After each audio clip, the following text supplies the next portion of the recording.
झूठे ने झूठों से कहा झूठ बोलो, झूठ बोलने की होड़ लगी है। कौन कितना झूठ बोलेगा, कौन कितने तरीके से झूठ परोसेगा। प्रतियोगिता है, तेज फेंको, तेज फेंक सको तो फेंको। झूठों में दौड़ लगी है। नमस्कार, आप देख रहे हैं दी कंटाप। मैं हूं प्रफुल्ल। महाभारत के युधिष्ठिर और अभिनेता गजेंद्र चौहान एक बार फिर चर्चा में बने हैं। आपको लग रहा होगा अभिनेता हैं, कोई अभिनय किया होगा या कोई उनकी नई फिल्म आई होगी, लेकिन ऐसा कुछ नहीं है। चर्चा में आने की वजह गजेंद्र चौहान को एक पुरस्कार मिला है, जिसे लेकर लोग उन्हें ट्रोल कर रहे हैं। आप सोचेंगे बड़े नास पीटे लोग हैं, किसी को सम्मान मिला और लोग हो हल्ला मचा दिए। तो जरा ठहरिए, हम आपको बताते हैं ऐसा क्यों हो रहा है। दरअसल गजेंद्र चौहान महाभारत के युधिष्ठिर नहीं रहे अब, बल्कि आज के युद्ध स्थिर हो गए हैं। यानी उनका काम ही है हमेशा ट्विटर पे ट्रोल करना, ट्रोल में शामिल होना। बीजेपी के द्वारा कोई भी ट्रोल चलाया जाए, चलाते रहते हैं।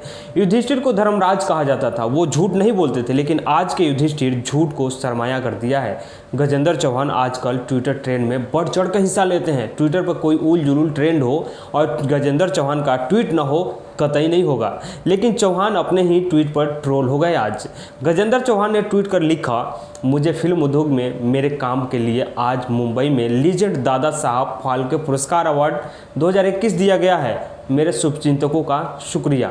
इतना लिखना ही था कि कुछ लोग बधाई देना शुरू कर दिए, तो वहीं कुछ लोग खिंचाई करना शुरू कर दिए।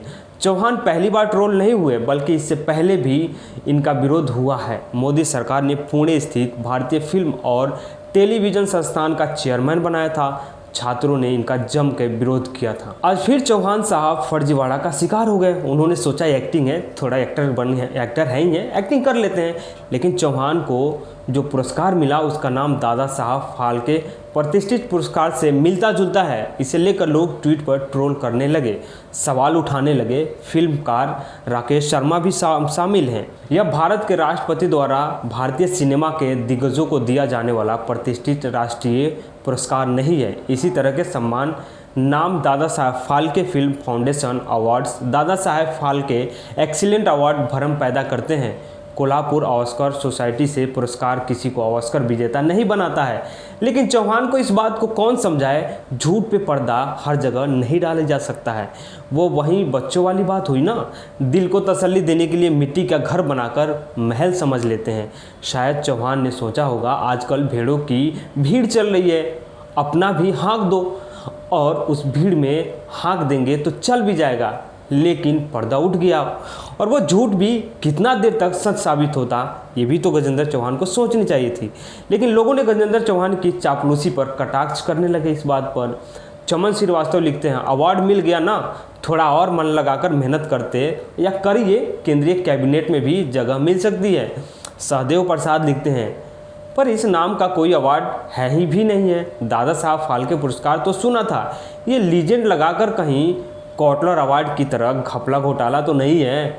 बलराम मौर्य लिखते हैं, और इसी के साथ दादा साहब फाल्के अवार्ड ने आत्महत्या कर ली। शैलेंद्र नाम के एक यूजर आईडी से लिखा जाता है, हे धर्मराज युधिष्ठिर, आप तो सत्य का प्रतिमूर्ति हैं। भारतीय चलचित्र में आपने क्या कार्य किया है? हमने बहुत शोध किया, हमें कुछ दिखाई नहीं दिया, कृपया आप ही बताइए।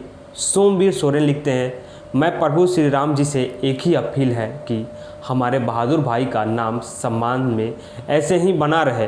तो दो तरह के ट्रोल शुरू हो गए। एक तरफ से तो उनको बधाइयाँ दी जा रही थी, वहीं दूसरी तरफ से उनको ट्रोल किया जा रहा था। तो चलते चलते बता दें कि दादा साहब फाल्के अवार्ड जो है राष्ट्रपति के द्वारा और अपने भारतीय फिल्म एंड टेलीविज़न मंत्रालय के द्वारा दिया जाता है।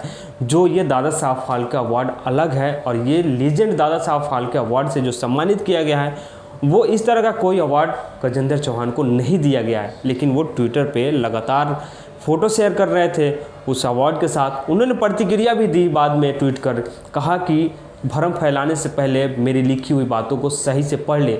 लेकिन शायद वो आज अपने ही ट्वीट में फंस गए थे, तो कुछ बोल नहीं पाए ज़्यादा, क्योंकि ट्विटर ट्रेंड में शामिल होना उनकी हॉबी है।